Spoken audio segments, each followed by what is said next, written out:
Is Intel stock possibly one of the best and most obvious value stocks available in the market today? Or is it just a value trap and a company that is in a perpetual decline? Or at least even somewhere in the middle of the two? That is the question I'm going to do my best to answer in this video. If you didn't know already, I do own a position in Intel, albeit a relatively small one, and have owned the position for just over a year now. So you can imagine I was less than impressed when last week I saw this 12 to 15% drop in the stock just after it reported Q3 earnings, down to around $48 per share, which is where it is today and is close to where I bought Intel this time last year. So to help answer the question that I originally posed at the start of this video, we're going to look at the Q3 results and the 2021 guidance and some of the guidance that management kindly gave us into the next 4 to 5 years as to how they plan to spend money, grow the company and navigate the business going forward. Then we're going to quickly recap on the last video that I did on Intel just over a year ago now, and I thought it was looking quite cheap. I also did a valuation to go with that, which was pretty much the backbone as to why I decided I would invest some money into Intel, because I thought it looked very attractive and the story behind it seemed one that was quite convincing as well. And I will let you guys know what I'm planning to do with my Intel position, whether I plan to sell it, hold it, or even double down in the face of this recent sell-off. So starting with Intel's Q3 results and essentially why it's down, not just the results themselves, but the outlook and guidance that it gave for the years that are to come. So if we look at the Q3 highlights, they weren't too bad. Revenue, okay, 18.1 billion, only up 5%, but people weren't expecting much more than 5% top line growth out of Intel. EPS was actually up 59% year over year, so you'd think that is obviously a very positive thing.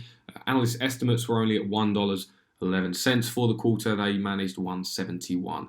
Gross margins up, albeit by a tiny margin. However, if you look at it on the face of it, it doesn't deserve to be 12% down just off of these most recent results. If anything, if you were handed the results on its own, you would think it was a very good quarter for Intel. Now, the reason why the stock is down, I've just got two things here which summarize the reasons, and then we'll get into the numbers in a minute.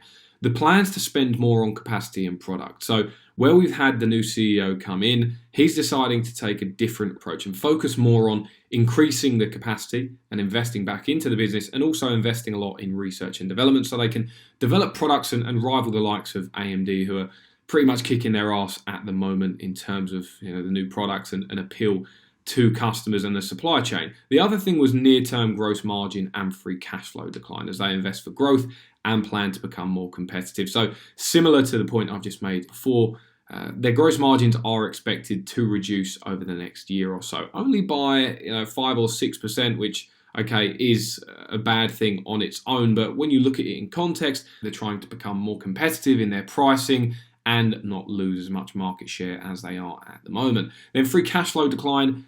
This essentially just comes off the back of increasing their capex. So they're currently spending $20 billion on a new plant in Arizona.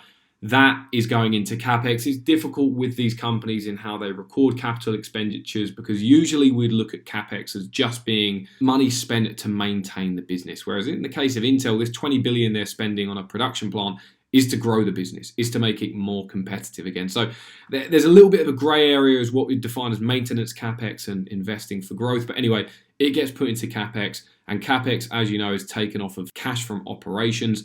That's how we get our free cash flow. So they're forecasting free cash flow to go down next year. As you can imagine, markets and investors with their free cash flow models and discounted cash flow analysis have got quite concerned as this affects their modeled results. Now, probably the most interesting part of the Q3 results, at least if you're a long-term investor and looking at beyond just the next 1 or 2 years, was their long-term outlook and where they expect to take the company, how they expect to get there. So we can see on the revenue side of things, although they're only forecasting $74 billion next year, which is essentially 0% growth in 2022, over the next 4 to 5 years, they're forecasting a 10 to 12% compound annual growth rate in sales. And they're going to be doing that through investing back into the business, increasing capacity, and trying to improve the product.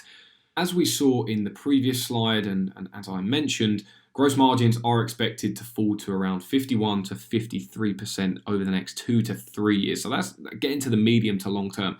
they expect gross margins to be a depressed level relative to where they've been in the past. I think they've averaged close to 60% in the past 3 to 5 years. So that is a slump from where they've been, but they do expect after the 2 to 3 year period, when they're focusing on competition, after that period, they should start to progress upwards. CapEx in 2022, 25 to 28 billion. Like I showed you in the previous slide, the markets didn't react well to the fact that they're trying to spend a lot of money, or the path back to being competitive is going to be so costly.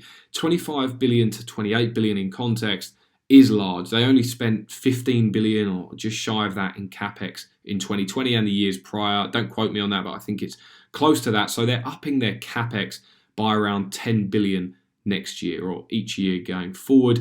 Again, in a lot of analysts' eyes, this means that there's less free cash flow left in the business, depending on how you look at that CapEx, whether it's maintenance or investing for growth. And then committed to a healthy and growing dividend, which is okay if you're a dividend investor.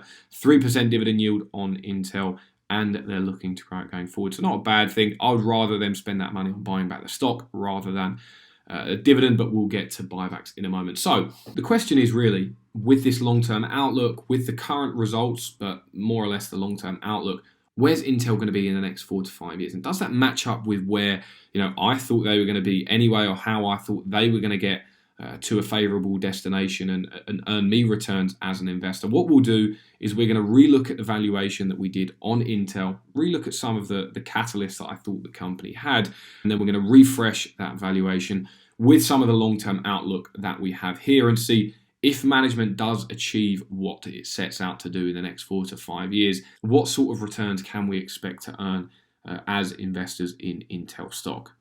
And so we'll start with the valuation. What I want to show you first is the previous valuation that I did on Intel. So back in 2020, we had a fair value for Intel based off of my assumptions, albeit, of $58 per share. That was based off a hurdle rate of return of 15%. But essentially, just summarizing this previous year's discounted cash flow model, we had 5% top line growth and then steady margins going into the future, which was what the previous management team were guiding. We also had a decrease in shares outstanding because of the buyback scheme that they announced of around 3.5% per year. And that drove a lot of value back to shareholders based off of the current price that we had for the stock. We were getting essentially a lot of the value from the cash flow that they were able to produce now and in the near future, rather than the terminal value, because we've got some fairly depleted multiples there, as you can see, because the growth was only going to be 5%. Now, if we switch that over, though, to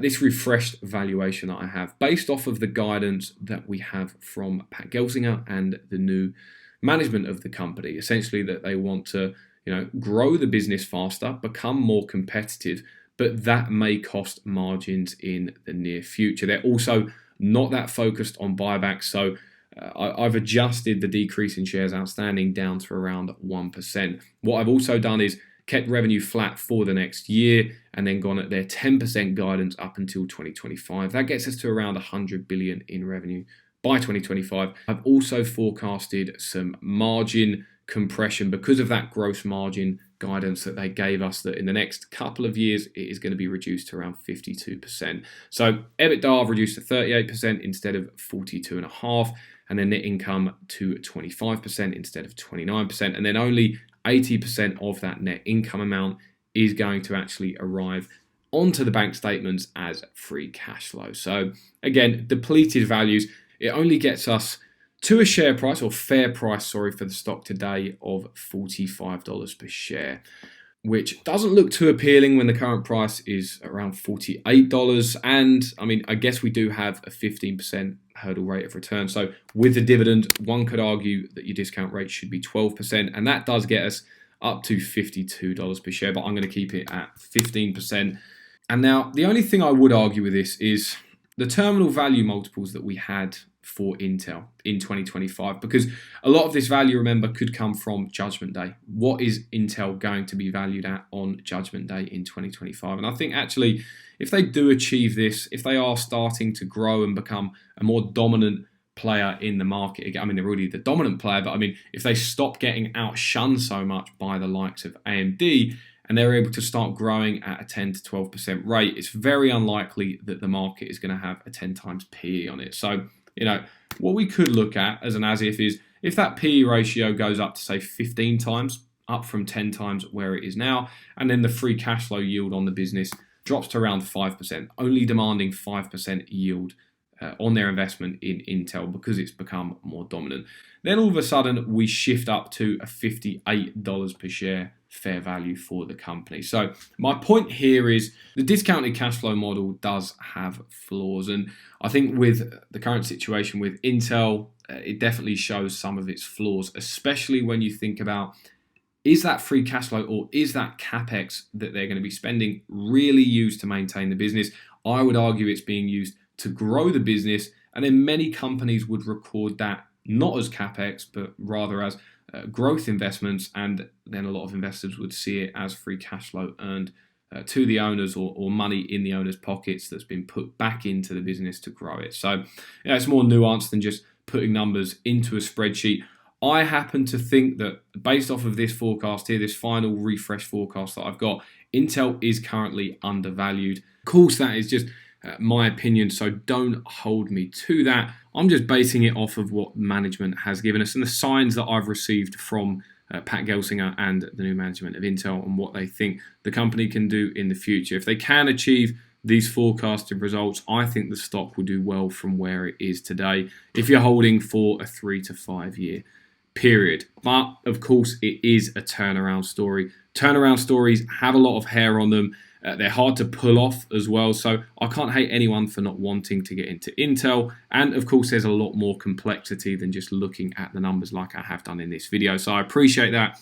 If you are looking to get into Intel, I would recommend doing a lot of research on Intel before getting into it and the addressable market, because it's a complicated landscape, especially for people who aren't in it and who aren't familiar with it. I found that out when I was doing the research for Intel, but I still happen to think it's a good opportunity though, which is why I will not be selling my Intel stake based off of the results that we had in Q3. If anything, I'm keen to hold it and see what happens in the future. If the price does drop down into the low 40s, then I would probably look at picking up some more, because I think below a 9 times PE, the company is very good value, regardless of if it manages to grow at a 10 to 12% rate into the future or not. That's about it for this video. I just wanted to do a refresh discussion on Intel, as I know I had a valuation back on it in 2020, and we've had a very big drop in the last week or so. So whether you're in Intel or not in Intel, let me know in the comments below what you think of the most recent results and what you think of Intel as an investment opportunity. Apart from that, I will leave a link to the Patreon down below so you can get access to this valuation model and a load of other valuation models that I've done previously. You also get access to exclusive analysis that I do on other stocks, as well as my portfolio and the Discord server. So go ahead and check that out if you're interested. Leave a like on the video, subscribe to the channel if you're new around here, and I will see you all in the next one. Good luck with your investments.